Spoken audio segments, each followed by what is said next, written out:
Hello everyone, welcome to English grammar solution. এই ক্লাসে আমি ইংরেজি ভাষার মেরুদণ্ড অর্থাৎ টেন্স নিয়ে আলোচনা করতে চলেছি। টেন্স নিয়ে আজকের এই ক্লাসে আমি সম্পূর্ণ ডিটেলসে আলোচনা করব এবং সম্পূর্ণ টেন্সটা যদি তোমরা প্রথম থেকে শেষ পর্যন্ত ভিডিওটি দেখো, আমি আশা করছি তোমাদের টেন্স নিয়ে আর কোনো প্রবলেম থাকবে না। তো বন্ধুরা, ভিডিওটি শেষ পর্যন্ত দেখতে থাকো এবং ভিডিওটি ভালো লাগলে অবশ্যই লাইক, কমেন্ট এবং চ্যানেলে নতুন হলে চ্যানেলটি সাবস্ক্রাইব করে দেবেন।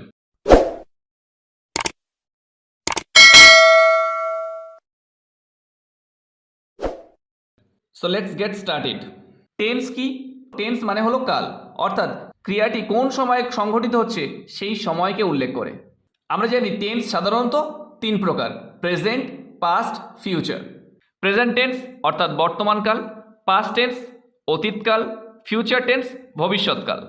প্রেজেন্ট টেন্সটাকে চারটে ভাগে ভাগ করা হয়, পাস্ট টেন্সটাকেও চারটে ভাগে ভাগ করা হয় এবং ফিউচার টেন্সটাকেও চারটে ভাগে ভাগ করা হয়: present indefinite, present continuous, present perfect, present perfect continuous. Past indefinite, past continuous, past perfect, past perfect continuous এবং future indefinite, future continuous, future perfect এবং ফিউচার পারফেক্ট কন্টিনিউয়াস। এর আগে তোমরা সম্ভবত টেন্স শিখেছো। তোমরা কিভাবে শিখেছো? Present indefinite, present continuous, present perfect এবং প্রেজেন্ট পারফেক্ট কন্টিনিউয়াস পরপর শিখেছো। এই ক্লাসে আমি তোমাদের প্রেজেন্ট ইনডেফিনিট, পাস্ট ইনডেফিনিট এবং ফিউচার ইনডেফিনিটের মধ্যে যে তফাৎগুলো আছে সেগুলো আমরা পরপর শিখব। প্রথমে শিখব প্রেজেন্ট ইনডেফিনিট, তারপর পাস্ট ইনডেফিনিট, তারপরে ফিউচার ইনডেফিনিট শিখব। তো প্রেজেন্ট ইনডেফিনিট আমরা কাকে বলবো? বর্তমানে কোনো একটি কাজ অনির্দিষ্ট সময়ে ঘটলে সেটাকে আমরা প্রেজেন্ট ইনডেফিনিট বলি। পাস্ট টেন্সে কি? অতীতকালে কোনো একটি কাজ অনির্দিষ্ট সময়ে ঘটেছিল বোঝালে আমরা পাস্ট ইনডেফিনিট বলবো। এবং ফিউচার ইনডেফিনিট কাকে বলবো? ভবিষ্যতে কোনো একটি কাজ অনির্দিষ্ট সময় ঘটে থাকবে, তাকে আমরা ফিউচার ইনডেফিনিট টেন্স বলবো। তাহলে প্রেজেন্ট ইনডেফিনিট টেন্সে আমরা একটা উদাহরণ দেখে নেব। আমি ফুটবল খেলি, অর্থাৎ ফুটবল খেলাটা কোন সময় ঘটছে সেটা এখানে উল্লেখ করা হয়নি, এখানে বর্তমানে কাজটা ঘটে। তাহলে এই বাক্যটিকে ট্রান্সলেট করতে গেলে আমাদের একটা স্ট্রাকচার ফলো করতে হবে। প্রথমে আসবে সাবজেক্ট, তারপরে V1 অর্থাৎ ভার্বের প্রেজেন্ট ফর্ম। ভার্বের যে তিনটে রূপ আছে V1, V2, V3, present, past, past participle, এই তিনটে ফর্মে V1টা আমাদের ব্যবহার করতে হবে এবং তারপরে সাবজেক্ট অনুযায়ী ভার্বের শেষে এস অথবা ইএস যোগ করতে হবে। কখন আমরা এস বা ইএস যোগ করব? সাবজেক্ট যদি থার্ড পারসন সিঙ্গুলার নাম্বার হয় তাহলে ভার্বের শেষে এস অথবা ইএস যোগ হবে এবং শেষে চলে আসবে সাবজেক্ট। তাহলে এটাকে আমরা ফার্স্ট ট্রান্সলেট করব। আমি ফুটবল খেলি, সাবজেক্ট আই, তারপরে আসছে ভার্ব প্লে, আই প্লে, তারপরে এস অথবা ইএস, যেহেতু সাবজেক্ট ফার্স্ট পার্সন তাহলে এস অথবা ইএস যোগ হবে না। তারপরে আমরা লিখব object I play football.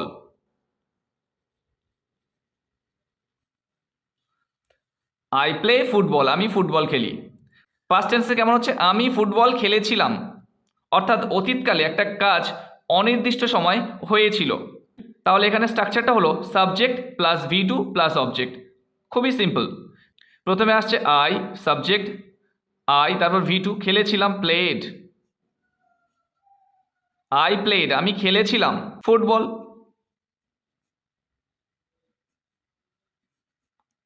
I played football, আমি ফুটবল খেলেছিলাম। প্রেজেন্টে আমি ফুটবল খেলি, পাস্টে আমি ফুটবল খেলেছিলাম। I play football, I played football. Future টেন্সে কেমন হবে? আমি ফুটবল খেলবো, অর্থাৎ ভবিষ্যতে অনির্দিষ্ট সময়ে কাজটা ঘটবে।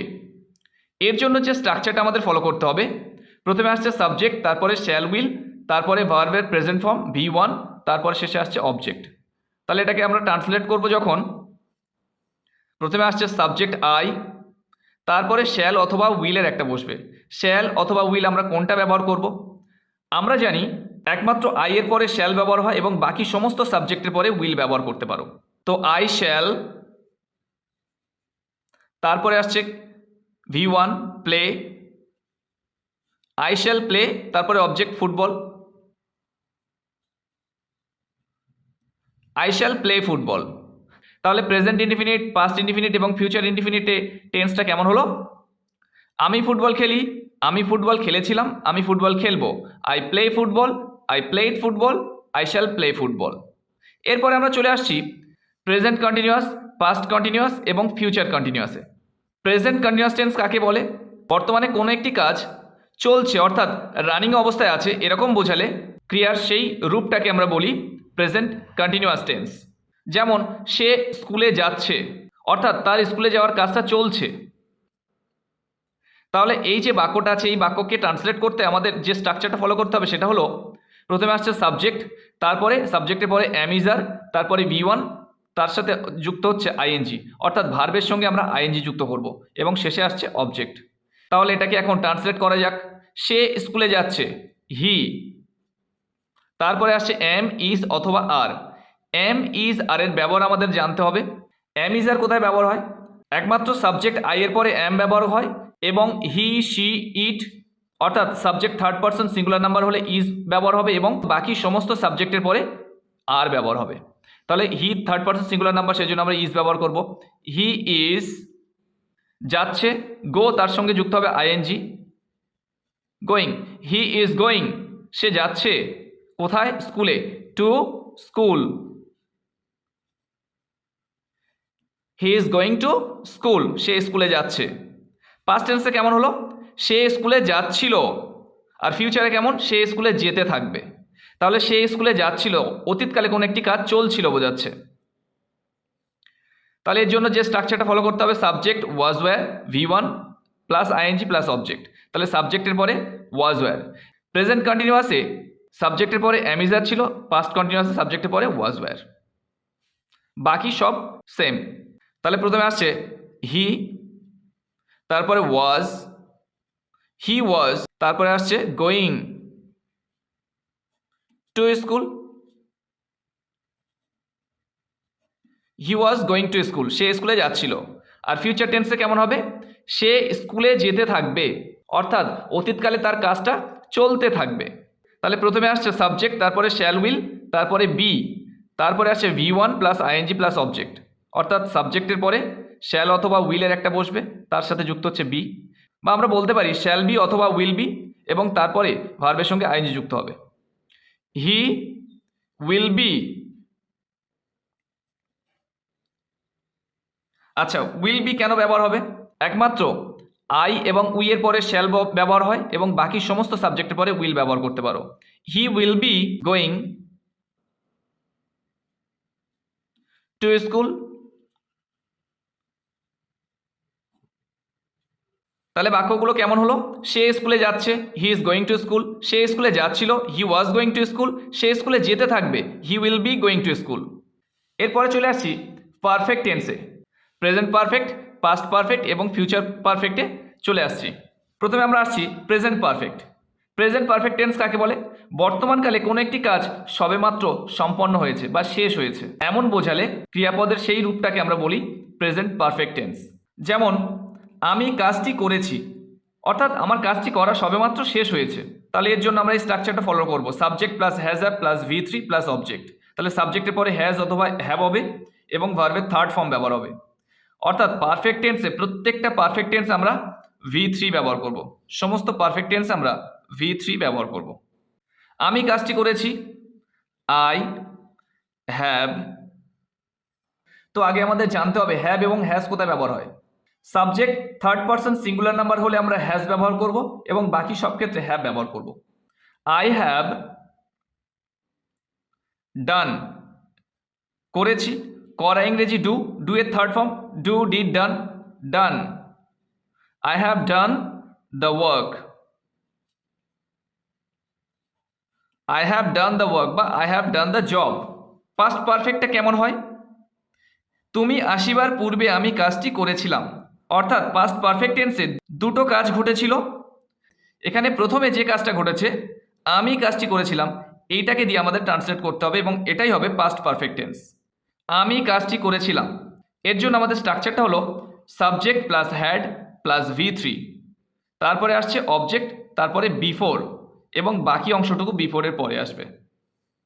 আমি কাজটি করেছিলাম, I had done the work, I had done the work, আমি কাজটি করেছিলাম। তারপরে আসছে বিফোর, বিফোর, তারপর তুমি এসেছিলে, ইউ কেম। তুমি আসিবার পূর্বে আমি কাজটি করেছিলাম, I had done the work before you came. এইবার আমরা চলে আসি ফিউচার পারফেক্ট টেন্সে। তুমি ফিরে আসার আগে আমি কাজটি করে ফেলবো, অর্থাৎ অতীতকালে দুটো কাজ ঘটবে, যে কাজটা আগে ঘটবে সেই কাজটাকে আমরা ফিউচার পারফেক্ট টেন্স ধরবো। তুমি ফিরে আসার আগে আমি কাজটি করে ফেলবো, এই আমি কাজটি করে ফেলবো এটা আগে ঘটবে, তাহলে এটাকে আমরা ফিউচার পারফেক্ট টেন্স ধরবো। আই শ্যাল, তারপরে আসছে কি have, I shall have done, I shall have done the work. আমি কাজটি করে ফেলবো তুমি ফিরে আসার আগে, বিফোর ইউ কাম ব্যাক।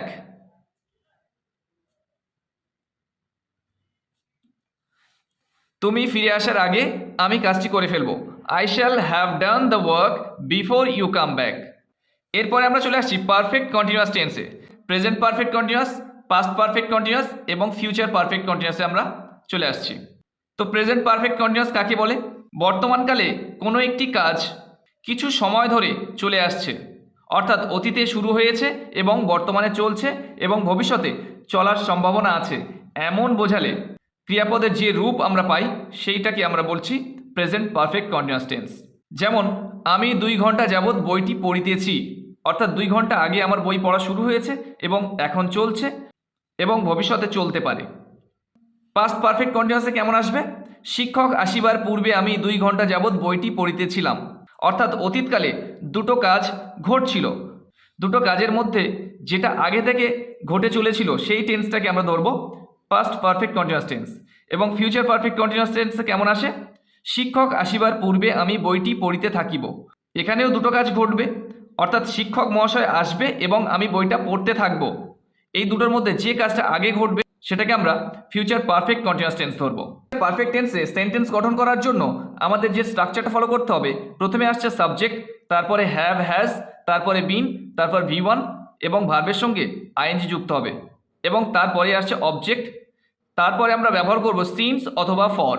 এই সিন্স এবং ফর কোথায় ব্যবহার হয় এটা নিয়ে অলরেডি একটা ভিডিও আমার চ্যানেলে দেওয়া আছে, আমি লিঙ্ক দিয়ে দেবো, তোমরা দেখে নিতে পারো।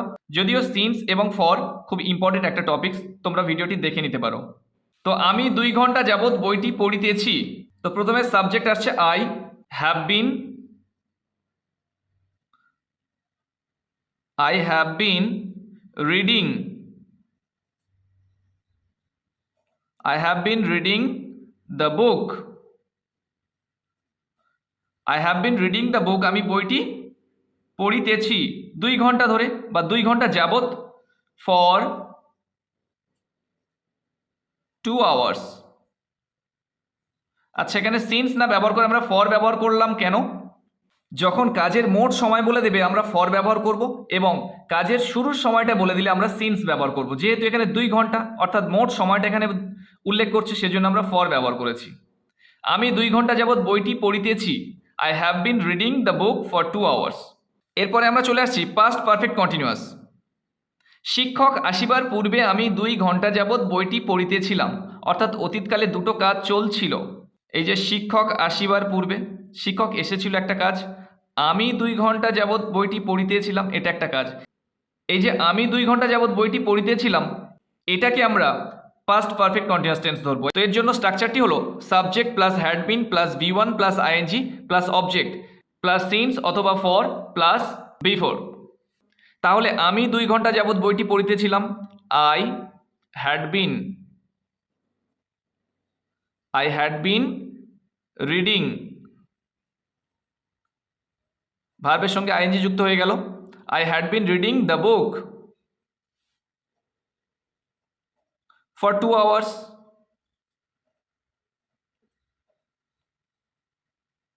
শিক্ষক আসিবার পূর্বে, বিফোর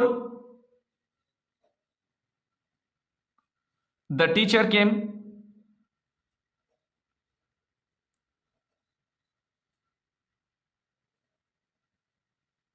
শিক্ষক আসিবার পূর্বে আমি 2 ঘন্টা যাবৎ বইটি পড়িতেছিলাম, I had been reading the book for 2 hours before the teacher came. এরপরে সবশেষে চলে আসছি ফিউচার পারফেক্ট কন্টিনিউয়াস টেন্সে। শিক্ষক আসিবার পূর্বে আমি বইটি পড়িতে থাকিব, অর্থাৎ ভবিষ্যৎকালে দুটো কাজ ঘটতে থাকবে এবং তার মধ্যে যে কাজটা আগে ঘটবে সেটাকে ধরে আমরা ট্রান্সলেট করব। এর জন্য স্ট্রাকচারটি হলো subject plus shall will plus have been plus V1 plus ING plus object before. তাহলে এখানে দুটো কাজ ঘটেছে, শিক্ষক আসবে এবং আমি বইটি পড়িতে থাকিব। তাহলে আমি বইটি পড়িতে থাকিব এটা আগে ঘটবে, তাহলে এটাকে দিয়ে আমরা ট্রান্সলেট শুরু করব। I shall have been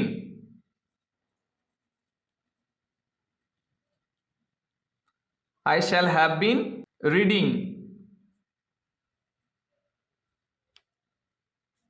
I shall have been reading the book. I shall have been reading the book. তারপরে আসছে before the teacher